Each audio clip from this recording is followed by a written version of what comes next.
Welcome to the Deep Dive. Today we're launching into, well, a really critical arena, this growing space race between the US and China. And forget those old Cold War pictures of flags on the moon.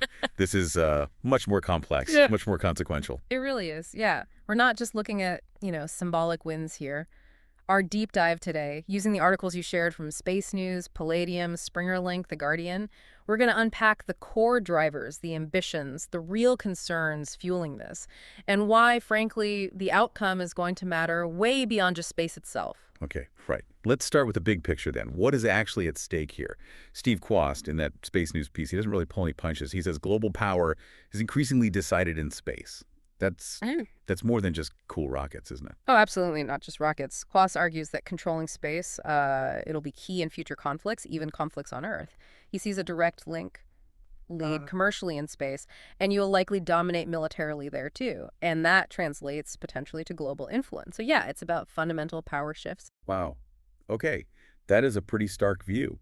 He also brings up space as like a modern shining city on the hill. The idea being that setting the standards up there is vital for, soft power, influence through leadership. Exactly. For the last, 60 years, the US has largely been that leader in space. And staying there means continuing to set the norms. Think about Apollo, yes, science, but also just a powerful symbol of American capability, right? It echoed everywhere. Quast pushes that idea further. He suggests whoever gets the first permanent human base on the moon, well, they'll be seen as the world's leading nation. So it's not just image, it's about writing the rule book for space. Okay, this is where it gets really interesting for me, though. Quast says this isn't just get back to the moon before China. We did that like decades ago. He frames it as a race to lead a whole new industrial revolution, but one happening in space. That really changes the whole picture. It really does shift the perspective, yeah. And, this long-term view, it's not entirely brand new. It's fascinating that one of your sources, that 2010 book, The New Space Race, China versus USA, it already saw this multi-layered competition coming. The groundwork for this rivalry was being laid quite a while back. Hmm. So, okay, with those huge stakes established, let's pivot to China specifically. Mhm. Quast mentions a U.S. Space Force report calling it a strategic breakout by China in space. That sounds pretty significant. It is a very significant assessment, yeah. It suggests China has really concrete, actively pursued plans to dominate key space industries, strategic orbits, even access to space resources. And Quast points out their stated goal: surpass the U.S. in overall space power, and not eventually, but within the next few decades. And they're definitely putting their money where their mouth is with real progress. Yeah. We're seeing achievement after achievement, like their lead in lunar robotics. That Changes 6 mission, successfully bringing back samples from the moon's south pole, both Quast and The Guardian highlighted that one. Right, that sample return is a huge deal, a really prime example. But it's broader than just the moon. Quast references a report saying China already leads globally in 5 out of 11 commercial satellite remote sensing capabilities. Compare that to the US leading in only 4. That has big implications for everything from, climate monitoring to intelligence. And then there's just the sheer number of satellites they're putting up. Palladium notes this massive jump, right? Under 100 satellites to over 800 now, with these incredibly ambitious plans for thousands more. Projects like Qianfan, 1,000 sails, aiming for maybe 14,000 by the 2030s. And Guowang, the National Net. That 1,000 sails alone is talking over 1,000 by 2027. That's basically Starlink scale. So they're building their own global internet in space. Huge implications. Exactly. A direct competitor to Starlink essentially is under construction. And it's not just quantity, the technical skill is impressive too. Palladium pointed out those record-breaking spacewalks from their Tiangong space station using new, lighter spacesuits. That's not just PR. It shows they're getting really good at long-duration human missions. Yeah, and the launch rate itself is amazing. Palladium reported, 68 orbital launches for China in 2024? Only the U.S. launched more. Plus, we can't forget their successful Mars rover, Tianwen-1 and Chang'e 6, going for those far-side moon samples, a world first. Right. All these things build on each other, show a really broad capability. And looking forward, they're planning a crewed moon landing by 2030, then a moon base, and developing that Long March 10 super heavy lift rocket. Yeah. That's key for those bigger missions, as Palladium stressed. Big payload capacity. And the Tiangong station itself, now fully operational. Both Palladium and The Guardian noted that. Palladium calls it a crucial stepping stone for deep space. They're even adding a space telescope module to it. Plus, Beidou, their GPS alternative Palladium, suggests it might even be better in some ways. And it's really worth noting the motivation behind all this. Palladium emphasizes Xi Jinping clearly sees space wins as boosting national prestige. Big time. There's even that subtle shift in program names, moving from Long March, that revolutionary communist theme, to mythological names like Chang'e, the moon goddess. It kind of reflects a national story focused more on aspiration, maybe grandeur. Okay, so given all that this rapid, really comprehensive progress, it makes sense the U.S. is concerned. The Guardian article definitely highlights this growing alarm, this worry about how fast China is moving. It feels like more than just, friendly competition. There's real anxiety there. That's a fair assessment. And a major worry also in the Guardian piece is the dual use thing. The concern that China's civilian space stuff has direct military uses, including developing weapons against satellites, counter space tech.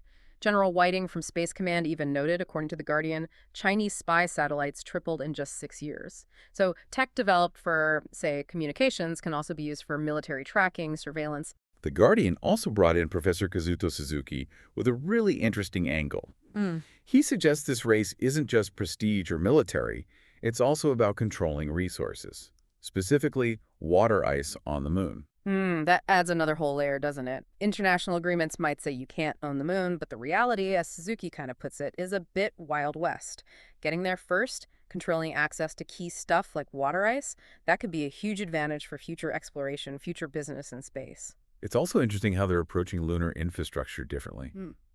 The Guardian mentioned the U.S. Artemis program focuses on that lunar gateway, orbiting the moon, kind of a staging post for Mars. But China and Russia, they're planning a joint research station right on the surface, the ILRS. Right. What are the pros and cons there? Surface base versus orbital gateway. Well, it might reflect different long-term goals. Like Suzuki suggested, the U.S., having done the landings, seems maybe more focused on Mars now, using the moon and the gateway as a sort of pit stop. Whereas the China-Russia ILRS, even though they say it's open internationally, could really cement their long-term footprint on the moon itself. And The Guardian does note the U.S. is definitely rallying allies, like Japan getting involved in Artemis, trying to counterbalance China's growing influence. And let's talk about a really crucial point from Quast's analysis and a key difference between the two, the role of commercial innovation. He argues the U.S.'s big advantage is its culture of entrepreneurship. That's a vital point, yes. Quast really emphasizes how NASA's partnerships with private firms like SpaceX have led to faster, cheaper development. Launch systems, spacecraft, the works. He contrasts that with China's more state-run system, the central planning approach, which he argues is just inherently less flexible, less innovative. He even gave some striking numbers on cost savings, didn't he?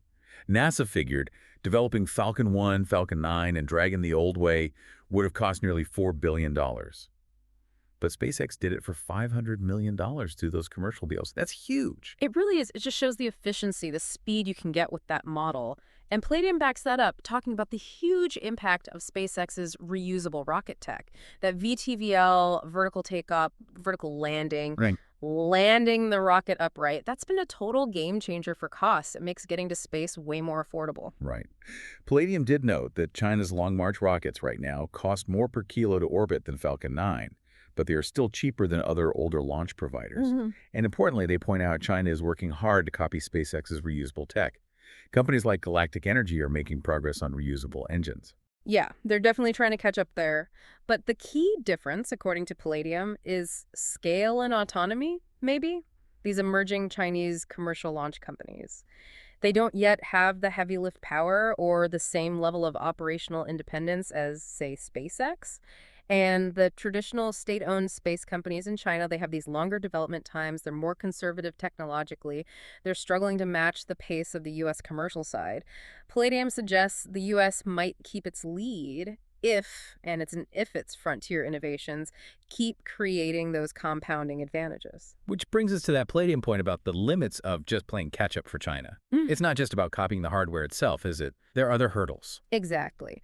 Palladium lays it out, restrictions on tech transfer, the fact that industrial espionage can only get you so far. Simply copying doesn't really work for long-term leadership if the leader keeps moving forward fast.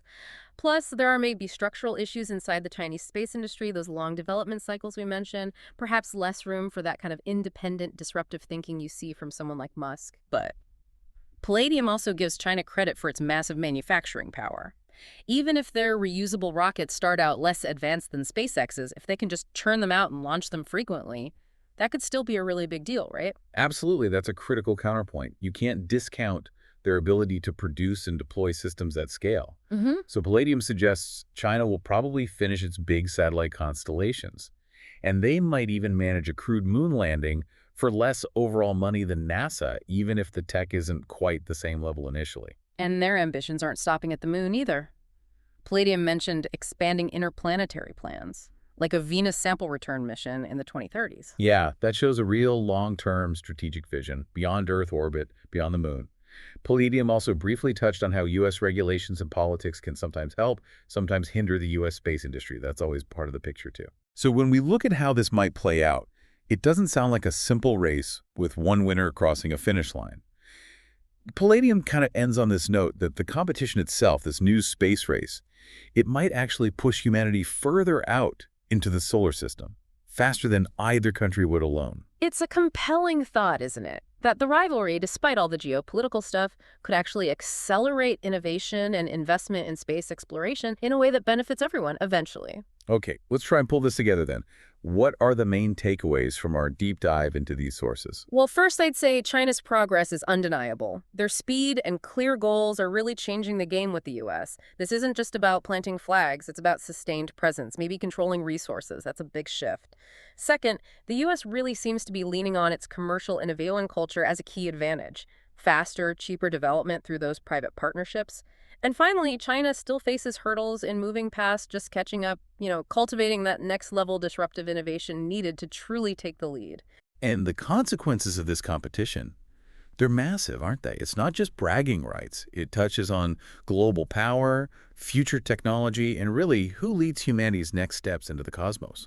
Absolutely. This new space race could genuinely reshape international leadership and the whole direction of how we explore and use space. Okay, so here's something for you, the listener, to chew on. Thinking about these two very different models, the U.S. leaning on commercial drive, China fueled by state ambition. Which approach do you think will ultimately prove more successful in the long run?